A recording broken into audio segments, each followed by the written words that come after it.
अब एक प्रश्न है कि मन भगवान में क्यों नहीं लगता, प्रश्न है ना। सबसे पहली बात तो ये प्रश्न ही गलत है, ये प्रश्न ही गलत है कि मन भगवान में नहीं लगता। मन संसार में लगता है, भोगों में लगता है। ये बात बिल्कुल झूठी है, सर्वथा झूठी बात है। क्योंकि लगता होता तो वहां से हटता क्यों? लग गया होता, वहां लगता नहीं, वहां से हट जाता है। वहां जाता है फिर वहां से हट जाता है। एक इतिहास हम आपको सुनाते हैं। एक अपने जमाने की एक स्टेट रही छोटी, ओरछा राज्य के अंतर्गत, जिसका नाम है बानपुर। बानपुर स्टेट, ये ललितपुर क्षेत्र सब बानपुर स्टेट में ही आता था। तो वहां के राजा थे सुमेर सिंह। कौन थे राजा? ये मधुकर शाह के पौत्र ही थे, मधुकर शाह जी के पौत्र थे। हाँ, वीर सिंह जी के संतान में से थे। बड़े वीर थे, बड़े लड़ाके थे, और उनको बानपुर स्टेट दी गई थी। उनकी कई रानियां थीं, उनमें सबसे ज्येष्ठ श्रेष्ठ थी ललिता रानी। क्या नाम था? कुंवर ललिता। वो बहुत सुंदरी थी, बहुत अधिक सुंदरी थी।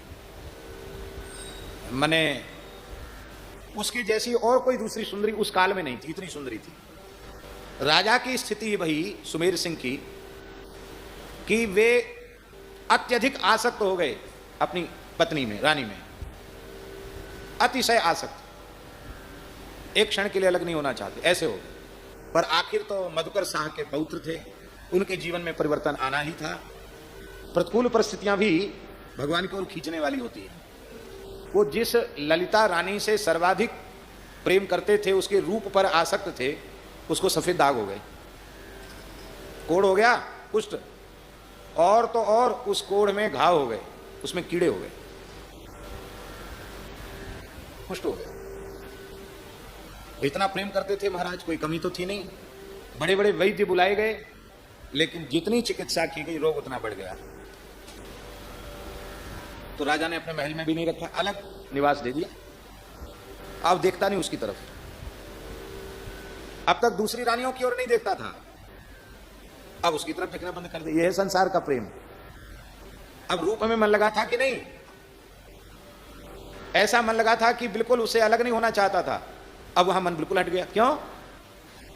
रूप खत्म की, मन खत्म, सफेद दाग हो गए, तो रूप, मन का आकर्षण वहां से हट गया।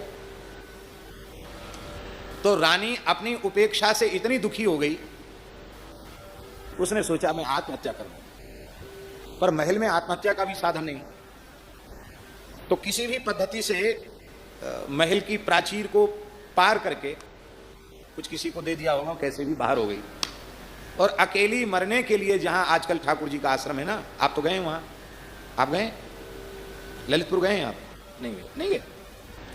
तो जहां इस समय ठाकुर जी का आश्रम है, नरसिंह मंदिर, वहां एक चौपड़ा था। चौपड़ा जानते ना, बड़ा चौकुर कुआ, बावड़ी जैसा चौपड़ा, कुंड जैसा था, गहरा जल था उसमें। तो वहां वो मरने के लिए आई बानपुर से चल करके। तो वहां रामानंद संप्रदाय के सिद्ध संत उस काल में श्री गोपाल दास जी महाराज विराज रहे थे। तो वो कोई बना बना नहीं था, कुछ नहीं था, फूस की झोपड़ी भी नहीं थी, ऐसी वृक्ष के नीचे रहते थे। धूना चैतन्य था, वो धूना पर बैठ के भजन कर रहे थे। उन्होंने देखा कि कोई महिला इस कुंड में कूद के मरना चाहती है। अरे भाई, कौन है तुम? यहां जंगल में जल का ये सुपास है और हम लोग यहां साधु लोग यहां रह के भजन करते हैं, क्यों यहां मरना चाहती है? कौन है तुम? उसने अपना परिचय दिया, बोले महाराज मैं अमुक हूं, किसी जमाने में मेरा ये था कि राजा मेरे चरणों में लौटते थे, और आज मेरी तरफ देखते तक नहीं है। मैं अपनी उपेक्षा से दुखी होकर प्राणांत करने के लिए मैं यहां उपस्थित हूं। तो बाबा बोले कि तो मरना तो और कहीं जाके मर, यहीं हमारे यहीं क्यों मर रही है? यहाँ साधुओं का एक ही जगह है, यहाँ क्यों मरने चले? और जहां तो मरना, जा मर, यहाँ क्यों आई? नहीं, मैं तो यहीं मरूंगी, आपके सामने मरूंगी। आपको दया आ गई, आपने उपदेश दिया, संत ने उपदेश दिया, देख नाम जपत कुष्टी भलो, तन तन गलगल चुए जो चाम। कोढ़ी है पर राम राम कर रहा है तो ठीक है, पर सोने जैसी देह पाकर के कोई राम राम नहीं कर रहा, विषयों में बर्बाद कर रहा है, तो उसकी देह का क्या मूल्य है? भजन करो और फिर शरीर संसार से छुट्टी मिल जाए सदा सर्वदा के लिए, ये तो उचित है। आत्महत्या करने से कोई समाधान होगा? हजारों वर्षों के लिए अधोगति होगी। बोले जो कुछ भी हो मैं तो मरूंगी, या तो मुझे ठीक करो नहीं तो मैं मरूंगी। आपका उपदेश मेरे ऊपर काम नहीं कर रहा, मैं मरूंगी। संत को दया आ गई, बोले मैं हम ठीक तो कर सकते हैं तुमको, पर एक प्रतिज्ञा करनी पड़ेगी। हाँ करूंगी, आप ठीक करो मुझे। अरे प्रतिज्ञा यही करनी पड़ेगी कि अब मैं बिल्कुल ठीक कर दूंगा तुमको, पर अब जितना जीवन बचा है वो रघुनाथ जी के चरणों में समर्पित कर दो। राम राम करो, राम राम करो तो तुमको जीवन मिल सकता है। उसने कहा महाराज संसार को तो मैंने देख लिया कि किसी का किसी से प्रेम नहीं है, सब बात समझ में आ गई है बढ़िया से। अब यदि मुझे जीवन मिल जाता है तो मैं केवल भजन करूंगी। बोले अच्छा तो जहां मरने आई थी ना इसी पानी से स्नान कर ले। महाराज जी जल से स्नान करते ही उसकी कंचन काया हो गई, स्वस्थ हो गई तत्काल, न शरीर में कहीं दाग न कहीं घाव। ये होती संतों की महिमा, एकदम स्वस्थ हो गई। इतनी रूपवती हो गई पहले से ज्यादा। पर कहा देख ले अब अपने वचन से हटेगी तो फिर समझ लेना, फिर वही आफत आ जाएगी तेरे ऊपर। बोले नहीं अब मैं वचन से नहीं हटूंगी, अब मैं यहीं रहूंगी। बोले यहाँ तो नहीं, यहाँ तो विरक्त संतों का स्थान है, यानी महल में जा, वहां से तुम्हें छोड़ आई। बोले वहीं जाओ, अब तुम्हारा तिरस्कार नहीं होगा, बस भजन करना। जो आज्ञा कह के रानी चली गई, रात्रि में ही पहुंच गई। सवेरे महाराज निकले तो उन्होंने देखा ये कैसे बदल गई। ये तो जब विवाह के समय जितनी सुंदर थी उससे भी अधिक सुंदर कैसे हो गई, इसका कायाकल्प कैसे हो गया। आश्चर्य की घटना, कैसे हुआ। राजा आए, कहो आप कैसी हैं। देखा ही नहीं उनकी तरफ, मुंह फेर लिया बस। अब ज्यादा लल्लो चप्पो मत करो, चिकनी चुपड़ी बातें मत करो, मैं समझ गई बढ़िया से। अब मत देखो हमारी तरफ। अब क्यों देख रहे हो, अब क्या हो गया, अब क्या हो गया मुझ में। पहले तो अब देखते नहीं थे, अब क्या हो गया। अरे देवी तुम तो नाराज हो गई, सही सही बात बतावी, चमत्कार हुआ कैसे। तो सही बात बताई उसने और कहा देखो अब तुम्हें संसार का सुख भोगना है तो और 10 ब्याह कर लो, पर अब इस शरीर से तो संसार का सुख नहीं मिलेगा, क्योंकि मैंने अब यह देह श्री रघुनाथ जी के चरणों में अर्पित कर दिया है। अब यह देह, अब यह इंद्रियां, अब यह मन बुद्धि अब संसार के भोग के लिए नहीं है, अब तो यह भगवान के उपभोग की वस्तु है। यही है भगवान का भोग्य बन जाना, यह है अनन्य भोग्यत्व, भगवान का भोग। अब मैं भगवान की भोग्य हो गई हूं, संसार की भोग्य नहीं हूं। आखिर तो हमने कहा देवी हम तुम्हें प्रणाम करते हैं और अब हमने भी अपना मन संसार से हटा लिया है, चलें उन्हीं संत के चरणों में चल करके भजन का मार्ग ले लें। प्रातःकाल आकर के दोनों ने गोपाल दास जी से दीक्षा ग्रहण की और दीक्षा ग्रहण करने के बाद दोनों ने जीवन पर्यंत भजन किया। उन्हीं ललिता रानी के नाम पर ललितपुर बसा और उन्हीं सुमेर सिंह के नाम पर सुमेरा तालाब, जो बड़ा तालाब खोदा ना, उन्हीं सुमेर सिंह ने खुदवाया। वो छोटा चौपड़ा था उसको तालाब का रूप दिया उन्हीं ने। और नरसिंह भगवान उनके ठाकुर थे, नरसिंह सालिग्राम, तो नरसिंह भगवान को ललितपुर का राजा नियुक्त किया। बानपुर स्टेट के भीतर ललितपुर नहीं था, ललितपुर की मालगुजारी सब नरसिंह भगवान की थी। ललितपुर के मालिक नरसिंह भगवान। आज भी वहां जय श्री राधे, जय श्री कृष्ण, जय सिया राम नहीं बोलते हैं, मंदिर में जाएंगे दंडवत कर जय लक्ष्मी नरसिंह, जय लक्ष्मी नरसिंह, ये वहां का अभिवादन का प्रकार है। अब गोपाल दास जी तो महात्मा ठहरे, उन्होंने कहा ये सब राजा फाजा तो सब कुछ नहीं, वो तो अपनी मस्ती में रहे। तब नरसिंह भगवान राजा और ब्राह्मणों को उनका सेवक नियुक्त किया गया। तो ब्राह्मण उनकी जो नरसिंह जी की स्टेट है उसको चलाते कौन थे, ब्राह्मण देवता। आज भी वो खानदान है जो सब देखता था।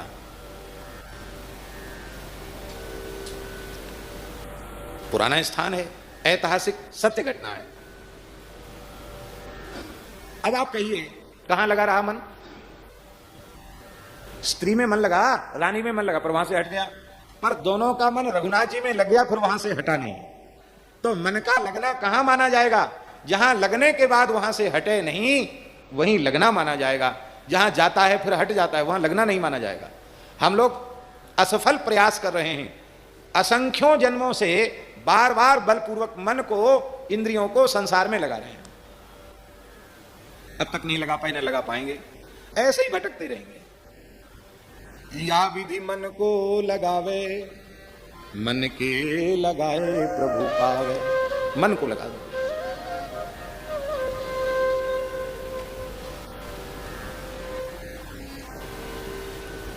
गोपियां क्या कह रही हैं? मन में रहो नाइन ठोर, मन में रहो नाइन ठोर, नंद नंदन अछत कैसे आनिए उर और, आनिए उर और, मन में रहो नाइन ठोर।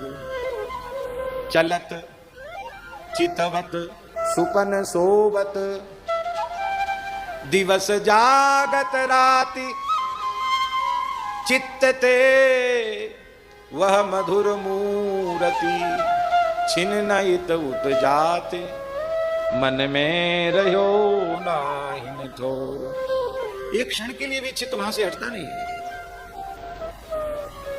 ऊधो मन न भये 10-20, एक तो सो गयो श्याम संग, को आराधे ईश।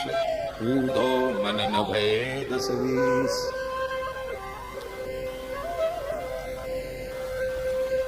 मन को भगवान में लगाए, क्योंकि मन का लगना वहीं माना जाएगा जहां लगने के बाद वहां से हटे नहीं। ऐसे केवल श्री ठाकुर जी हैं, उनका मधुर नाम है, उनका रूप है, उनकी लीला है, उनका धाम है, वहां से फिर मन हटता नहीं है।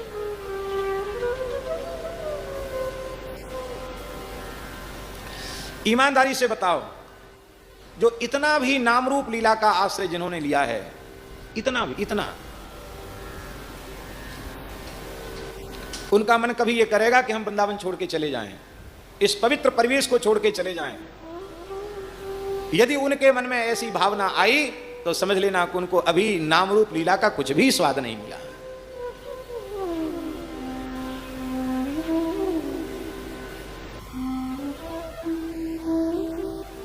हम लोगों पर बहुत कृपा है, बहुत कृपा है, बहुत कृपा है, अतिशय कृपा है। मन जो है ना वो अशुद्ध है और भगवान विशुद्ध है, तो विशुद्ध भगवान में अशुद्ध मन नहीं लगेगा, विशुद्ध भगवान में अशुद्ध मन नहीं लगेगा। मन की शुद्धि कैसे होगी? मन माने हम बार बार कहते हैं अंतःकरण, पूरे अंतःकरण, अंतःकरण की शुद्धि कैसे होगी? अंतःकरण की शुद्धि का सबसे श्रेष्ठ साधन है भगवान नाम का जप और भगवत भागवत चरित्रों का श्रवण। ये अंतःकरण की शुद्धि का सर्वोपरि साधन है। देखो जितने साधन है ना, योग, यज्ञ, जप, तप, व्रत, मख, होम, स्वाध्याय, तीर्थ यात्रा आदि, ये सारे साधन चित्त शुद्धि के लिए हैं। पर इन साधनों के अनुष्ठान के काल में चित्त की शुद्धि का कर्ता स्वयं व्यक्ति होता है, साधक होता है या साधिका होती है। पर जब वह अनन्य भाव से हरिनाम का आश्रय लेता है, भगवान के नाम रूप लीला का आश्रय लेता है, भगवत भागवत चरित्र का आश्रय लेता है, उस समय उसके अंतःकरण की शुद्धि के कर्ता भगवान होते हैं। भगवान तो सर्वसमर्थ हैं, भगवान को अंतःकरण की शुद्धि में कुछ लगना थोड़ी है। प्रविष्टा कर्णरंध्रेण, प्रविष्टा कर्णरंध्रेण, कथा के माध्यम से भीतर घुसते हैं ठाकुर जी। प्रविष्टा कर्णरंध्रेण स्वानाम भाव सरोरुहम, धुनोति शमलं कृष्णः शलिलस्य यथा शरत्। शृण्वतः स्वकथां कृष्णः पुण्यश्रवण कीर्तनः, हृद्यन्तस्थो यभद्राणि विधुनोति सुहृत् सताम्। यहां कर्तापद क्या है? कृष्ण, और क्रियापद क्या है? विधुनोति। इसका मतलब अंतःकरण की सारी मलिनता को भगवान ही धो डालते हैं। धुनोति नहीं है, विधुनोति, उपसर्ग और लगा दिया गया, विशेषण धुनोति, समूल मलिनता का नाश कर देते हैं भगवान।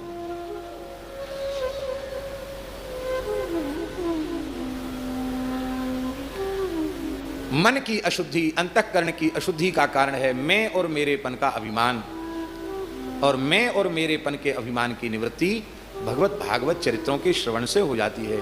भगवान का चरित्र सुनने से यह बात भीतर पक्की हो जाती है कि मैं केवल भगवान का ही हूं, केवल भगवान ही मेरे हैं।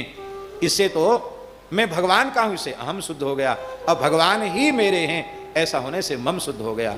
यह अभिमान जाई जन भोरे, मैं सेवक रघुपति पति मोरे। इसमें भी किसी को कठिनाई आ रही हो कि हम तो इतने दिन से कथा सुन रहे हैं, नाम जब भी कर रहे हैं, फिर भी मन तो अभी ठीक से नहीं लग रहा है, तब क्या करें? नहीं नहीं, जो कर रहे हो उसको करते रहो। फिर भी एक उपाय है। उपाय यह है कि जिसका मन भगवान में लगा हो उसके मन के साथ अपना मन मिला दो। ध्यान में ही बात, हमारा मन भगवान में नहीं लगा, पर जिनका मन भगवान में लगा है उनके मन में हम मन लगा दें, उनके मन से अपने मन को जोड़ दें, भगवान में मन लग जाएगा। हमारा मन भगवान में नहीं लगा, हम स्वीकार करते नहीं लगा, पर हमें स्वप्न में भी संदेह नहीं हो सकता कि हमारे सर्वसमर्थ प्रेम मूर्ति श्री सद्गुरुदेव भगवान का मन भगवान में नहीं है। हम कहेंगे 16 आना नहीं 20 आना से भी ज्यादा कोई होता होगा तो वो मन उनका भगवान में लगा है, और हमारा मन श्री सद्गुरु भगवान के चरणों में लग गया तो श्रृंखला संबंध से हमारा मन श्री ठाकुर जी के चरणों में लग जाएगा। संतों में मन को लगा दो। भगवान की ताकत नहीं जो भगवान भूल जाएं। संतों में, गुरुजनों में, महापुरुषों में मन को लगा दो।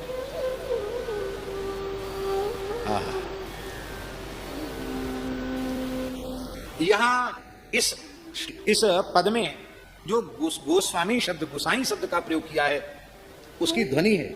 उसकी ध्वनि यह है कि प्रभु वेदादि शास्त्र तो कह रहे हैं कि देहेंद्र आदि के स्वामी आप हैं, अंतःकरण के स्वामी आप, ज्ञानेन्द्रिय कर्मेंद्रिय के स्वामी आप, चेतन के स्वामी आप, अचेतन के स्वामी आप, ये सब नियाम में हैं, आप नियामक हैं। फिर आपकी वस्तु पर विषय कब्जा कर रहा है, कलयुग कब्जा कर रहा है, अहमता ममता कब्जा कर रही है, इसमें आपकी बदनामी हो रही है। इसलिए हे गोस्वामी, हे गोसाई, अर्थात हमारे देहेंद्र आदि के एकमात्र स्वामी अधीश्वर, हे मेरे नाथ, मेरे तनमन प्राण के देहेंद्र आदि के अधीश्वर, बलि जाऊं, मैं आप पर बलि जाता हूं। बलि जाता हूं का अर्थ है मैं अपना तन मन प्राण सर्वस्व आपके ऊपर न्यौछावर करता हूं। तो सही बात तो यह है कि मैं अपना न्यौछावर करता हूं, यह भी मेरा ज्ञान ही है, क्योंकि यह सब आपका ही है। ध्यान में ही बात,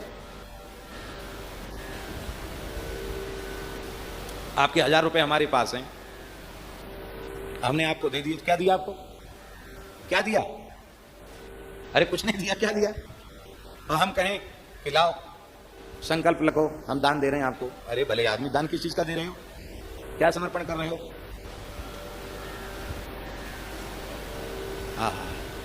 इसलिए शरणागति माने होता है स्वीकृति, ये सब कुछ भगवान का ही है, ये भीतर से स्वीकार कर लेंगे, ये है शरणागति।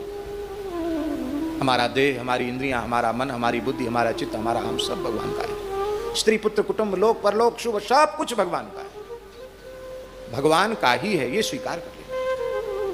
अब भगवान का है तो भगवान की सेवा में लगाओ। अपना मानते रहोगे तो जैसे चाहोगे वैसा उपयोग करोगे, भगवान का है तो भगवान की सेवा में लगाओ, भगवान को अर्पित कर दो। बलि जाऊं, मैं अपना सर्वस्व समर्पण करता हूं, क्योंकि अब मुझे पता चल गया कि सब कुछ आपका ही है, मैं आपको अपने आप के सहित आपके सुपुर्द हो जाता हूं।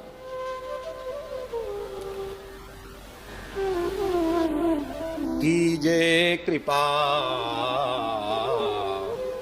आपनी नाई, कीजे कृपा आपनी नाई। आप कृपा करें। कैसी कृपा करें? जैसी कृपा करने की आपकी आदत है ऐसी कृपा करें। पूज्य स्वामी जी गाते हैं, उनके स्वर में बहुत अच्छा लगता, हम तो उतना गा भी नहीं सकते। परम श्रद्धेय स्वामी श्री राम शर्मा जी, भैया जी के पूज्य पिताजी। कृपा की न होती जो आदत तुम्हारी, सोनी रहती अदालत तुम्हारी। कृपा की न होती जो आदत तुम्हारी, सोनी रहती अदालत तुम्हारी। कृपा करना भगवान के स्वभाव में है, आदत है कृपा करने की।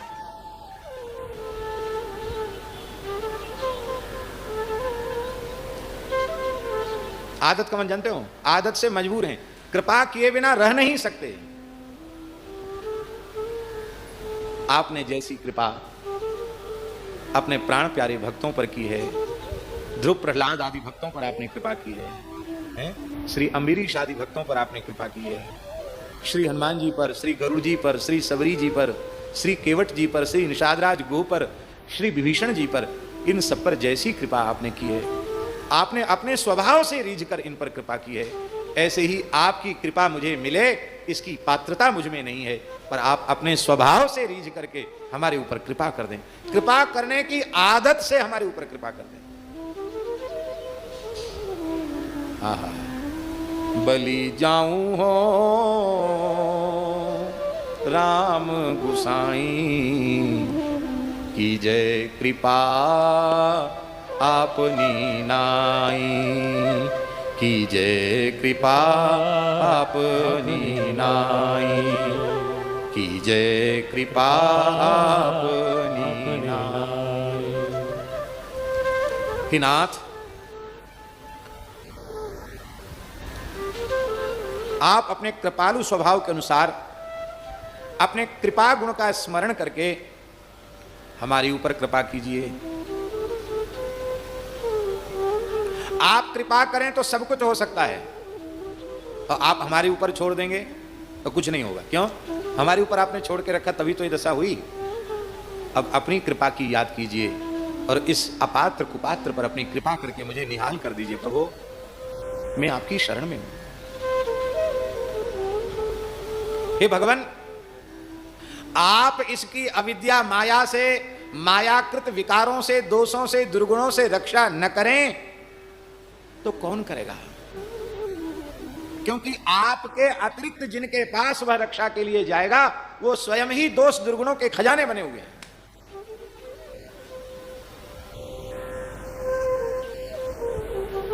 तिनकी कथा न कहूं बखानी, सदा काम के चेरे जाने। काम क्रोध के दास बने हुए, वे क्या रक्षा करेंगे? आप ही रक्षा कर सकते हैं। हे प्रभु, आप अपने कृपा गुण का जब स्मरण करते हैं तो आपके भीतर कृपा का समुद्र हिलोरें लेने लग जाता है। फिर आप जीवों के असंख्य अनगिनत दोषों को देखते ही नहीं हैं। हे नाथ, आप अपने कृपा गुण का स्मरण करके इस दीनहीन पर कृपा कर दीजिए, मुझे अपना लीजिए। कीजिए कृपा आपनी नाई। जैसी आपकी कृपा करने की परिपाटी है, पद्धति है, रीति है, वैसी ही कृपा आप हमारे ऊपर कर दीजिए। अर्थात जैसी कृपा अब तक अपने प्रेमी भक्तों पर की है वैसी ही कृपा कीजिए। हे नाथन, हे नाथ, परमारथ सुरपुर साधन सब, स्वार्थ सुखद भलाई, कलि सकोप लोपी सुचाल, निज कठिन कुचाल चलाई, निज कठिन कुचाल चलाई, बलि जाऊं हो राम गुसाई। पारमार्थिक जितने साधन हैं वे सबके सब साधन, बहुत ध्यान से सुने, जो पारमार्थिक साधन आपके चरण कमलों की प्राप्ति के साधन थे वे हमारे जैसे कलिमल ग्रसित जीवों के निकट आकर के या तो लौकिक भोगों को बटेरने के साधन बन गए, अथवा अधिक से अधिक उन पारमार्थिक साधनों का फल मिला तो स्वर्ग आदि लोकों में कुछ भोग मिल गए।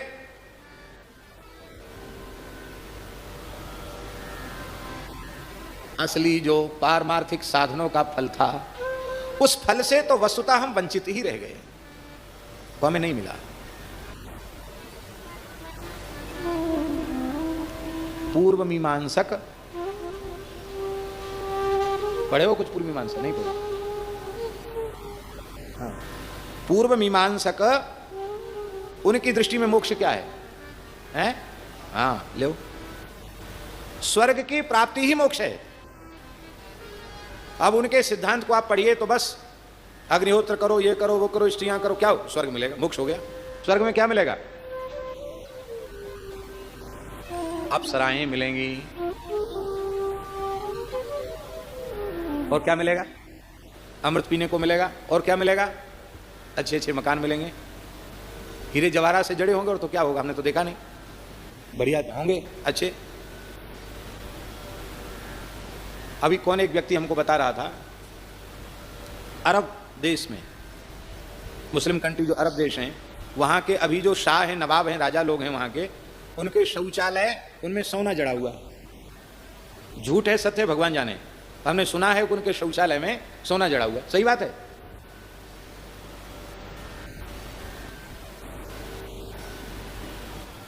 चलो सोना नहीं, हम कहते इतना कोहनूर हीरा की खदान मिल जाए कि पूरे शौचालय में कोहनूर हीरा जड़वा दिया जाए, क्या लाभ होगा उससे? जिन भोगों को यहां भोगा, उन्हीं को कठोर यज्ञ आदि करके, तप करके, तप्त कृत्य चांद्रायण आदि करके उनको फिर स्वर्ग में भोगा। ऐसी भोगेच्छा जिनकी प्रबल है, उन्हें वांतासी कहा जाता है। वांतासी माने बमन कर दिया, उल्टी कर दिया, फिर खा लिया। यहां भोगों का बमन किया, फिर वहां खा लिया। आए लौकिक पारलौकिक भोगों से अपने मन की वृत्ति को हटाना है। संसार की कोई वस्तु हमें नहीं चाहिए, कुछ नहीं चाहिए, कुछ भी नहीं चाहिए। हे नाथ, अर्थ न धर्म न काम रुचि, गति न चहो निर्वाण, जन्म जन्म रति राम पद, यह वरदान नाम। कुछ नहीं चाहिए, ये यहां से नहीं, यहां से निकले, यह वरदान नाम। हम तो नौकरी के लिए अनुष्ठान करते हैं, हम तो व्यापार में धन बढ़े इसके लिए अनुष्ठान करते हैं। तो कहां से कहां चला गया अर्थ न धर्म न काम रुचि? कहां चला गया? न धनम न जनम न सुंदरी कवितां वा जगदीश कामये, मम जन्मनि जन्मनीश्वरे, भवतात् भक्तिरहितु की त्वयि। आपके चरणों में अहेतु की भक्ति हमारी हो जाए और कुछ नहीं चाहिए। आहा, हे प्रभु, न धर्मनिष्ठोऽस्मि न चात्मवेदी, न भक्तिमास्त्वच्चरणारविंदे अकिंचनो। आपके अलावा अपना कहलाने के लिए कुछ भी मेरे पास नहीं, सब कुछ आप ही है मेरे। अकिंचनो नन्य गति शरण्यम। आपके चरणों को छोड़कर मेरी दूसरी गति नहीं है। और मैं शरण में जाऊं तो किसकी जाऊं? शरण्यम। शरण में जाने योग्य एकमात्र आप हैं, इसलिए त्वत्पाद मूलम शरणम प्रपद्ये। जितने भी परमार्थ के साधन हैं, ज्ञान वैराग्य विवेक भक्ति आदि,